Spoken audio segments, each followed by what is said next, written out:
how concerned are you about the Eagles if Jalen Hurts can't go for more than one game here?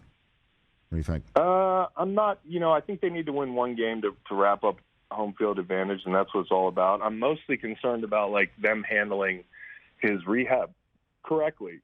And, they'll have a bye, hopefully, and they'll have home field and all that stuff.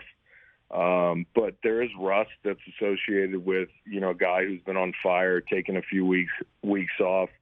There's also an untold amount of it's his throwing shoulder. So I don't know how he comes out of that thing. And, with all the conversation about him as an MVP and what he has or hasn't done this year, or what's around him, I have been adamant about this. There has been nobody better at throwing the ball outside the numbers this year, and deep. And it just is it's such an explosive element for that team. Even in the frigid temps the other day, I mean, you saw those balls he was delivering. They're perfect. And, the margins, obviously change a little bit if you're not completely healthy.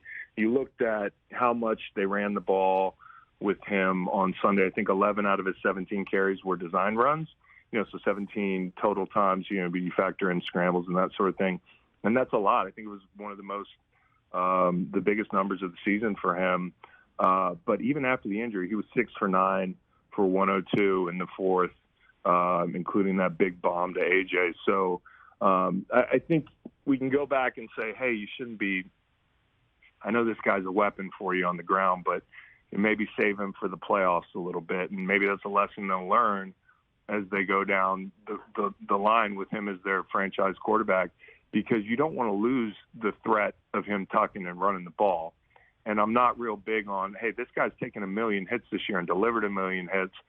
It just so happened that this one was really unique, and the guy landed right on him. I don't want to say, hey, shame on y'all for running Jalen Hurts.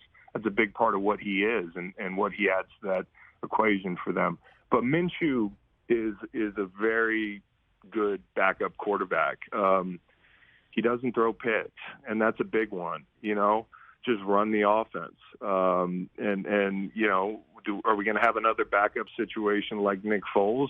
No, because I don't think we're going to need one. Right. But he's going to be able to give them a lot of value. It's good that they hung on to him because they absolutely need home field advantage. I believe this team, like any team, could benefit greatly from it. But with the strengths of this team, the defense, the defensive line, you got 4 guys knocking on the door at double digits. They're really fearsome to play at home at the Link, and so that's what you're gunning for. You're gunning for home field, and you want to be able to rehab this guy correctly so when he comes back, he looks just like he's looked the rest of the season. If I was the Eagles, and this is a little bit of a hot take, yep, I might consider giving some of your good players a bye this weekend. Don't lose another starter trying to beat the Cowboys. We don't need to beat the Cowboys. They just blew it in Jacksonville. The more wrinkles you're going to need the third time you play them, don't exhaust those wrinkles. So I think I'm not an NFL head coach. I believe Nick Sirianni should win Coach of the Year. He knows best. It'll be interesting to see how he approaches this weekend, what he does show, what he doesn't show, who plays. If there's anybody on the edge, I wouldn't play him. And the frustration that might cause the Cowboys if you go toe-to-toe with them with the backup quarterback and it doesn't really look like you're bringing your everything to the ballpark Saturday could be really interesting. Chris Long, 2-time Super Bowl champ, giving us some food for thought right here on The Rich Eisen Show. Catch The Rich Eisen Show every single day on the Roku channel, 12 to 3 Eastern, for free.